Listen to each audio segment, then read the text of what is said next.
What's up, witches? Spooky season is officially upon us, and as someone I know once said, it's every goth girl's favorite time of year, including myself. So this month, for October, what I thought I would do is just have a fun series of videos that are kind of more about just fun, random, maybe slightly off-topic things from just witchcraft or paganism, but that are still things relevant to my interests and that kind of tie in with Halloween or Samhain or whatever you want to call this time of year, this time of transition, this thinning of the veil that is upon us right now. So for this first video, what I wanted to do is kind of my own video response to some other videos that I've seen going around on YouTube. I might be wrong about this, but the first video I saw it in was TheShadowMoonWitch, and she had made it as a response to a video from Kelly-Ann Maddox, and that is 13 things that make me feel witchy. So I wanted to do my version of that and share with you 13 things that make me feel witchy and just kind of give you a little bit of an insight into more of the witchcraft side of my practice so far. So let's get into it. Okay, so number one. First thing that makes me feel all spooktastic and witchy is black lipstick. Now, full disclosure, while I call my channel Cute Girly Goth, that was originally the name that I came up with for like an Etsy shop that I thought about opening because it's just the two sides of my aesthetic. I like really cute girly things and I kind of like dark spooky things. Honestly, in my day-to-day life, do I often wear black lipstick out in public? No, almost never. Really, especially like since I just work in an office environment, there's some leeway, you know, like there are definitely people that have like cool hair colors, like fun different hair colors and things like that, and that's somewhat allowed, but in terms of like me and my own personal style, honestly, I've always been more of the person who tries to either like just fit in or go unnoticed most of the time. Like I'm trying not to attract attention because I'm really shy and an extreme introvert. So normally the last thing I want is to draw attention or focus onto myself. Even though my sun sign is a Leo, I feel like in a lot of ways I'm kind of the exact opposite of what you think a stereotypical Leo would be. My point being, while I don't really wear like black lipstick every day, I would usually kind of save it as just kind of something to wear, you know, around this time of year for Halloween, as you know, now I can get away with it, which is part of why Halloween has always kind of been my favorite holiday, is you could kind of like get away with rocking all the light, crazy, cool, spooky, goth, out there looks that I always wanted to wear out in public, but just never had the guts to go for it before. I don't know. All I do know is that slapping on a dark black lip just really instantly kind of puts you into that like dark, gothic, spooky frame of mind. You know, it makes me feel witchy. So that's my number one thing that makes me feel like a cool rebel witch. And then on into number two. Wearing amulets, magical talismans, all the shiny crystals and rocks and jewelry that I can get away with now. Which is also kind of ironic because I've never been a big jewelry person. Maybe it's because, especially like with my smaller frame, I don't tend to wear anything like very large or ostentatious when I do wear jewelry. Up until now, I would maybe wear earrings, you know, my wedding band, and you know, a small necklace, and just a simple stone, maybe a little gold necklace or what have you. But now, not only do I love crystals, I've always been drawn to crystals and collecting them. Now I've definitely incorporated it into part of my like witchcraft side by just wearing protective necklaces, stones, amulets. Here are just some of my favorites that I've picked up or made in the last year. My main one here is this big ol' chunk of smoky quartz that I picked up at the local rock shop. I picked this up to wear with me to work. I wear it every day because smoky quartz is just a really good all-purpose stone for cleansing and protecting, especially against like negativity, as like most black stones are. So I just really wanted this as a nice basic thing to wear every day. And it's just kind of some protection for my poor little empath aura at work. It's just kind of nice to have. I've since added like some other things that I bring to work with me to kind of just amplify it. I'm like, how many crystals do I need to get me through the day? And especially like what I like about it is where it sits is like it just hits right against my solar plexus. And for some reason, just having that nice weight here of this big stone against that chakra point is just very nice and comforting and soothing to me.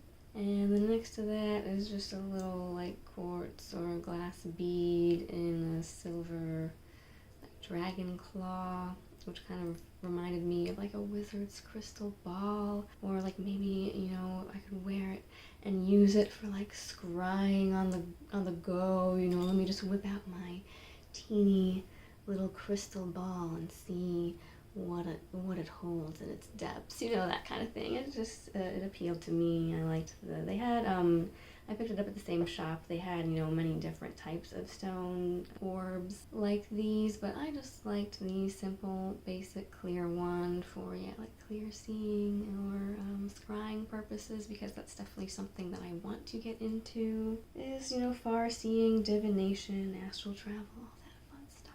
And then the other thing that I got off of Etsy, which is one of my favorite things that I've picked up, it's probably a little hard to see. It's a little iron Ouroboros pendant.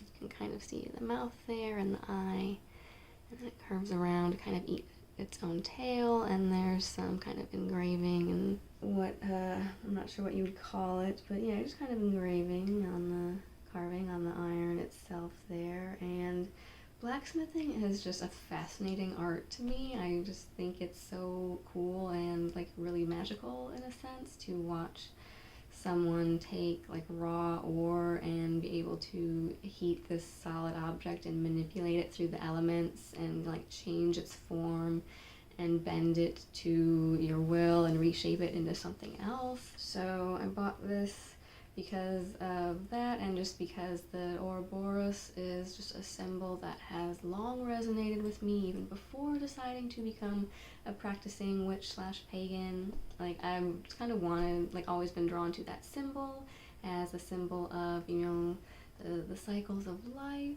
the cycles of death and rebirth. You know, the serpent eating its own tail is just kind of a metaphor for the cycles of birth and destruction. And especially now as a Norse pagan, I definitely see a lot of Jormungandr, or the Midgard serpent that encircles the world, in that image as well, which then might, you know, strike some people, especially other Norse pagans, as an odd kind of imagery to wear around one's neck as a talisman, but I just think it's an important reminder of the cyclical nature of all things. And as someone that has been working really closely with Loki in the past year, Jormungandr is one of his children, and so I think it just also serves as kind of a nice little ode to him, and a symbol of his role in the cycles of destruction and creation that he plays as well. Many levels of symbolism to this for me personally. And then finally, this is one that I just made myself recently, heart-shaped labradorite that I picked up at the rock crystal shop, and I just wanted to kind of practice some wire wrapping with it. So there's my little attempt at a wire wrapped pendant, because yeah, I'd had this stone kind of sitting around in my collection and wasn't really sure what to do with it, but knew that it was something I wanted to be able to carry with me or have on my person. I'm really proud of the way it came out, actually, because I've never attempted any type of jewelry making like this before, and all I really had to go off of was some like Pinterest images that I found for inspiration of like kind of what I wanted it to look like. But as far as the actual making of it, I just kind of made it up as I was going on. And then along with that, I also wear a lot of rings in my day-to-day now. So, you know, along with my heirloom amber ring that I've had for years and years, but started wearing daily as a reminder of my connection to Freya. And this is also an heirloom turquoise ring that I inherited from my grandmother. And turquoise is a very earthy, but also I think like watery stone in terms of elemental associations. It's just something that I kind of wear for emotional grounding, because that's something as a Cancer moon that I kind of find myself needing a lot of some days. You know what? Even if wearing talismans and crystals is just purely a placebo effect, if it works, you know, every little bit helps. We're all just struggling to get by in this crazy world, as I often say, so if having a shiny rock on your desk or on your person just kind of helps lift your mood or make you feel better, or even just being able to look at it brightens your day, then do it. It's just all part of that magical way of thinking that you kind of need to be able to let your brain run wild with the possibilities. Fun, magical ways of thinking that can bring a lot of magic then into your day-to-day life.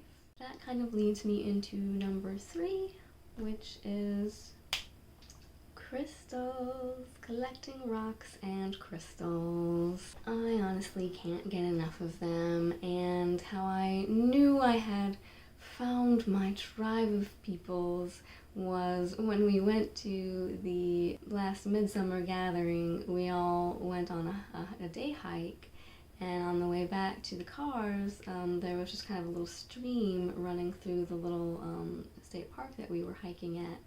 And of course, us group of pagans immediately tromped off into the water, in our shoes and all, because there was a little sandbank down there in the water where all these stones had washed up. And the group of us were just all down there wading in the water and just looking through these plain old river rocks, looking for the coolest rocks to take back with us. So it was just made my little pagan heart so happy that I was not alone in my love of just looking at cool rocks and picking them up wherever I find them and collecting them and taking them home. Which, speaking of which, you know, not only do I have a lot of, you know, actual crystals and gemstones in my collection now that I've been using, you know, for magical workings and incorporating into talismans and jewelry. Yeah, just cool other rocks. Like, I think when we were hunting down in that riverbed, we picked up like some petrified wood and just all kinds of cool things that you could find just by looking at what we would normally dismiss as just plain old boring rock. And when my husband and I just recently went on our trip to Oregon, we spent a couple days on the coast staying at a little cottage right on a little private beach, which was awesome. So we went down and of course did some beach combing, more so even than the seashells that I found. We found a lot of really cool rocks, and it ended up there was this little like rocky creek or like islet that was flowing out to meet the sea right down the beach from us. So we walked down there, and I was finding all of these like cool pockmarked stones, and like stones with like little, like almost it looked like someone had taken a melon baller to them. I'm not sure how those are formed exactly. The other cool thing we learned on our trip to the local aquarium there was that you can find a lot of fossil rocks that will wash up on the beach. What I really wanted to do the first day that we were down there beach combing, finding all these rocks with little holes in them, was find a hagstone. And I'll have to do some further research on why exactly they're called hagstones. I assume, you know, that it's from the term, you know, like hag to mean like an old woman or like a witch. And I know that originally the idea is almost kind of like a Coraline type thing where you're supposed to be able to look through the hole in the stone and to be able to see through the veil and like kind of see into the other worlds, you know, see through illusions, see hidden things, hidden creatures, things that you just might not ordinarily be able to see, you know, with the naked eye or with the mundane eye, whatever you want to call it. Like if you look just right, you know, through the hole in a hagstone, you can just see beyond, see other things. So yeah, I spent a lot of time, I was like very determined in my quest before we left that day to find a hagstone, and just kind of made it my mission after the offerings that we did, like come on, just give me one good hagstone to take with me in return for. And sure enough, you know, I kind of hunted around and picked some up and put them down. I couldn't really find one the right size or shape. You know, I wanted one kind of big but not too big because I had to be able to carry it home in my carry-on bag. And I wanted one that was kind of smooth because there were a lot of very, you know, jagged, pokey ones laying around. And finally, like, because these rocks, you know, were just laying in this creek bed, like literally piled up on top of one another, so it was pretty easy to just search through them, pick them up, throw them down. And I'd kind of given up and was getting ready to turn back when I found this one actually just kind of buried in the sand, and reached down and picked it up and kind of found exactly what I had been asking for. So that's kind of the nice thing about paganism, is sometimes it really is as simple as ask and ye shall receive. When I was growing up, not only did I just like, you know, watching the cumulus clouds, and, you know, when you're a kid, it's always fun to look for shapes in the clouds of animals or what have you, whatever your imagination can come up with. Being someone who's always been kind of really scared of thunderstorms, it kind of led me into becoming somewhat of like a mini meteorologist growing up. I wanted to learn a lot about the different types of clouds and what they mean and what they could tell you about the weather, and as far as like using cloud reading as a way to help predict the weather, which is kind of a witchy thing when you think about it. You know, you would have like weather witches or like wise women who could just kind of like smell the wind and be able to tell you if it was going to rain that week or not. But yeah, I just kind of learned to be able to tell like what the different types of clouds were and what that meant about, you know, what the weather was going to be doing that day. Especially here, like in the plains, when in the summer, like during tornado season, the weather is just so unpredictable from day to day. And, you know, you can read the forecast and it can say chance of showers, but it's very hit or miss. You really do just kind of have to be able to look at the way the clouds are building up that day, how tall are they getting, how many, and it can kind of give you an indication of like, are you going to see some rain or some storms that afternoon or not. It can be kind of like a calm, relaxing, and imaginative, meditative type thing, and also kind of being like a witchy divination type thing, being able to use it to predict the weather. Sometimes I swear it just the air will just have a certain smell to it when it's gonna rain or snow, and they're two different smells. The smell when it's gonna rain versus on a cold day, like you can tell like when it's cloudy during the winter, or I don't know, I can tell when it's just gonna be an overcast day versus like when it's gonna snow, because there's just a different smell to the air. I don't know how to explain it beyond that, just pagan things. That is kind of a tie-in to number 5 for me, which is just staring at the moon and now being a witch, really paying attention to and observing the cycles of the moon, because, well, the paganism side of things, I know from like some of the videos that I've watched, all the indications that we have are that for like Norse pagans, or, you know, Scandinavian paganism, northern paganism, it was probably more of a lunar-based calendar to begin with. What you'll see with modern revivals of paganism is that even if you're not specifically like Wiccan and following the Wiccan Sabbats, I know with like the group that I have been meeting with and celebrating with over at Wisdom of Odin, we are usually just kind of sticking to observing the main equinoxes and solstices. When you get into the witchcraft side of things, you'll see a lot of witches who observe the cycles of the moon just out of like a magical perspective, and because you'll see a lot of people using it to make moon water.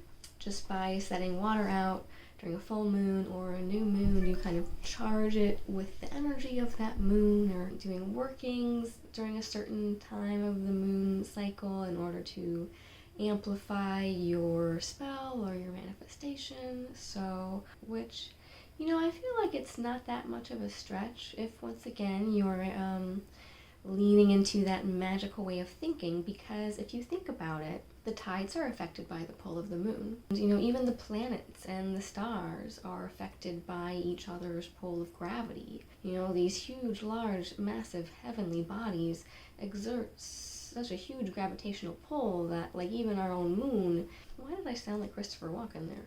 Even our own moon can exert a gravitational pull on the water and the tides. And so you'll often hear kind of that old superstition that like the full moon brings all the lunatics out, or it like makes people act crazy. But I feel like it's not that much of a stretch. Come on, we're made up of like 90% water or something crazy like that. The moon is able to affect like the friggin' ocean. Why not if we be able to affect us, or the planets be able to affect us on like a macrocosm scale? Just saying, throwing it out there. But that's just another thing that I feel like is definitely a big tie-in as far as like the more witchcraft side of things is concerned. That also just kind of flows along into number 6 on my list of things that make me feel witchy, which is just communing with nature. And you know, I talked about it a lot in my last video that I did about working with nature and the spirits of the land, and just how big of a role that plays in many types of pagan traditions. So yeah, I think just being able to see a spiritual aspect of nature, and not only see it but to respect it, revere it, and to seek it out is a big part of my pagan practice. Kind of going on a walk when I feel sad, and sitting with a tree friend and grounding myself out in nature is just one of them, and has been one of my go-to like kind of calming techniques long before I decided to actually start being a practicing pagan. As part of that I've incorporated into my witchy practice is, along with, you know, collecting rocks and crystals and just wanting to go outside and be in nature, I also really enjoy collecting little flowers, leaves, just things that I find, shells, all those types of little magical odds and ends. Oh, there's a cool word for it that people in the community use, where it's natural materia or something like that, which just reminds me of Final Fantasy VII, which is totally cool, so we can totally go with that terminology.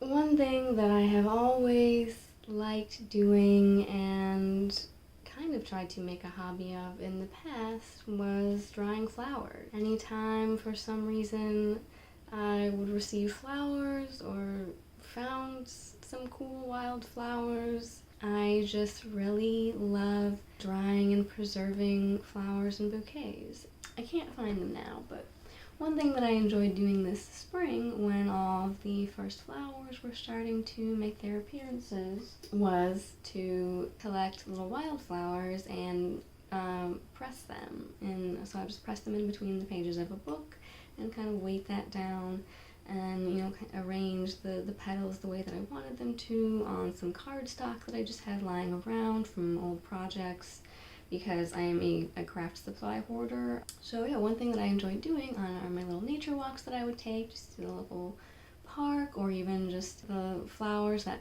sprung up in my own backyard this year. I would pick some as a sample and press them, and then just take some Mod Podge, which is just like glue basically, but you can just paint it on, and then it would dry and harden, and I would paint that over the dried flower to preserve it and keep it on the cardstock. And now I have a whole collection of different plants that I can like label and identify and kind of incorporate into my own little like green witch herbalism book eventually, or give them away as little gifts. And learning more about plants and flowers and herbs and their magical and medicinal properties is definitely another thing that I would like to slowly incorporate into my practice and learn more about. I just feel like that's a really fun thing to do, and something fun you could even do like with kids is go on a little nature walk, and they can pick flowers and you can bring them home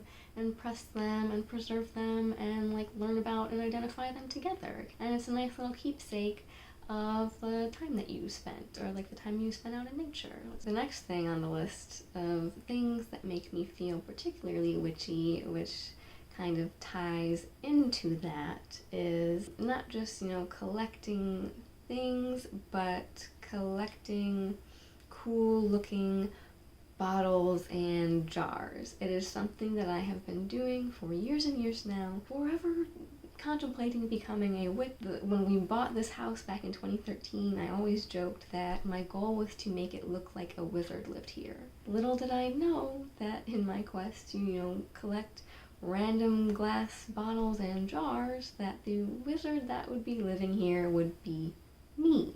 But yeah, something that I've always done and just been drawn to buying as decorative items for my house is cool, interesting looking glass bottles and jars. I just like cool things to put things in. Going along with that, which kind of ties into like the collecting rocks and collecting plants and crystals, is number 9 on my list, which is collecting random objects and putting them in said jars and bottles. Not only do I just collect all kinds of things now, these are the inside little flowers from some sunflowers that I bought, and these are the petals. There's really nothing witchier than like collecting a dried out old cicada husk and putting it into a tiny jar in case you need it for a spell later. Just faking things. Like if someone walked into my house and saw that, how do I explain this? How do I explain this to a muggle? Someone tell me. But what's really just kind of fun and great about all of that is deciding to just say screw it and become a full-blown practicing witch has just really enabled me to incorporate a lot of things that have already been relevant to my interests, my passions, my love of arts and crafts, my random desire to collect crystals. Like many of these crystals I've had for years just because I liked them and wanted them, but then they just sat around because I didn't know what to do with it. Yeah, I was always collecting all of these cool looking bottles, jars, but then I didn't really know what to do with them besides just, oh, maybe this will just make a cool decorative piece for my house. Now I can actually like do all of this and it serves some greater purpose. Do whatever you want. It doesn't need to serve some greater, higher purpose. If you want to collect cool rocks or bugs, just do the dang thing. But it's just nice that I have somewhere that I can now actually direct all of my passion and interest and energies toward. So number 10, those lines, is tarot reading and divination. I have many different decks now, but my first tarot deck I bought all the way back in high school and had just loved using tarot and divination ever since. I think I even had a set of runes that I just had come across and picked up when I was just having a general interest in witchcraft and the occult when I was younger, once again, it's just something that's always been of interest to me, and now I can incorporate it into my spiritual practice as well. I mean, what is more like witchy and mysterious than like the cool, mysterious witchy fortune teller? And with the whole Norse paganism side of things, I think divination definitely is an aspect of Seder work that the Volva or Norse witches would perform. Freya, my patron goddess, is the master practitioner of witchcraft, so of course that also just made it something that I was even more inclined to want to pursue and incorporate into my pagan practice. And the number 11 on my list is candles and candle making. I haven't really gotten too in-depth with this yet, but I did last year around this time, around Yule, purchase some candle making supplies so that I could make my own ritual candles. I haven't done a lot of that so far yet just because I've had so many other projects and things that have kind of just been taking more of a priority as far as what I want to do with my practice. And, you know, I don't want to try to take on too much at once.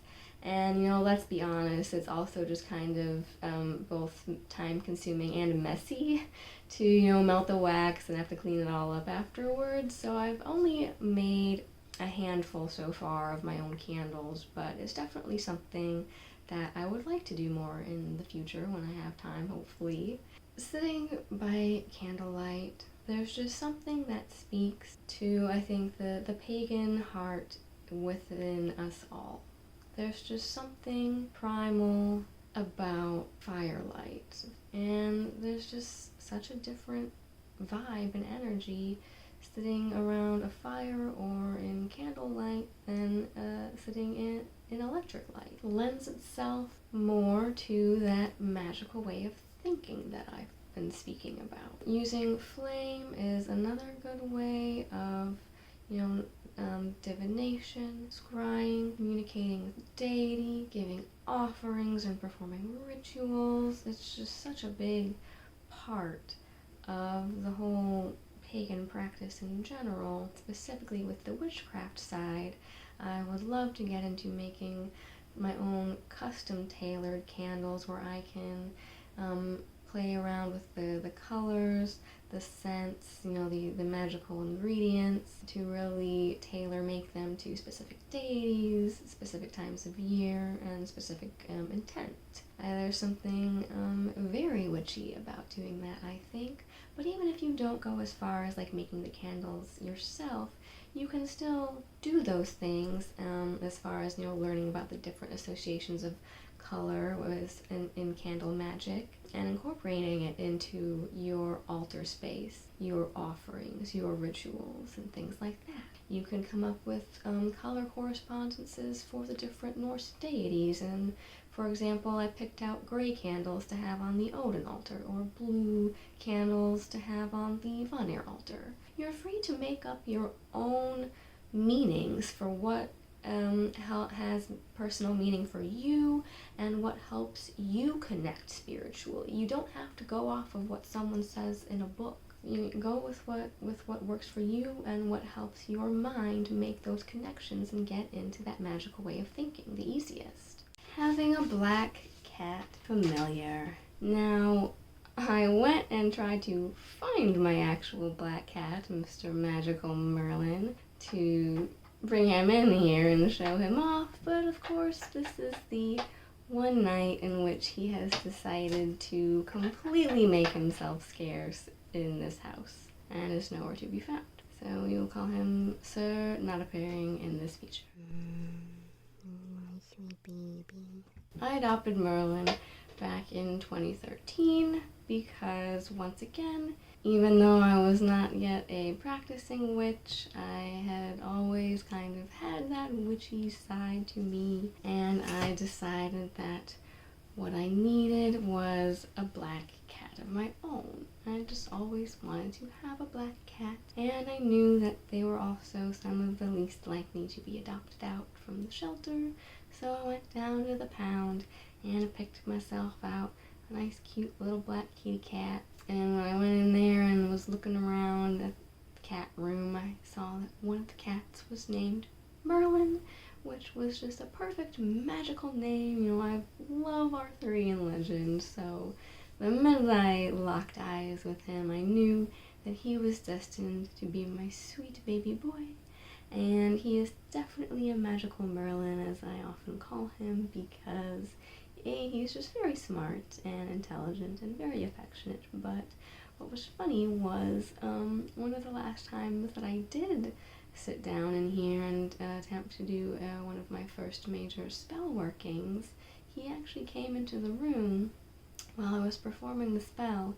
And, you know, normally he can be kind of, you know, obnoxious and cat's gonna cat and will get into things that he's not supposed to, but this time he had just kind of sat down next to me, like back here on one of these little shelves, and just sat there and silently observed the entire time I was in there doing the spell work, almost like he was supervising or helping or lending me his energy. Definitely made me feel like he was fulfilling his destined role as a witch's familiar there for sure. I couldn't actually find him to make an appearance this time, but having a black cat and being seen out and about in front of my house by everyone on my block, chasing after him with my, you know, gothic outfit and my purple hair, definitely does make me feel like a witch. Which leads me to number 13, the final thing on my list of things that make me feel witchy. Sucking the lives out of all the children of Salem! Oh, now you show up. I was looking for you. I needed you to be in my video. Where were you? I needed you to be in my video. Where were you? Put the lime in the coconut, you drink them both together. Put the lime in the coconut, then you feel better. Put the lime in the coconut, you drink them both. Put the lime in the coconut and call me in the morning.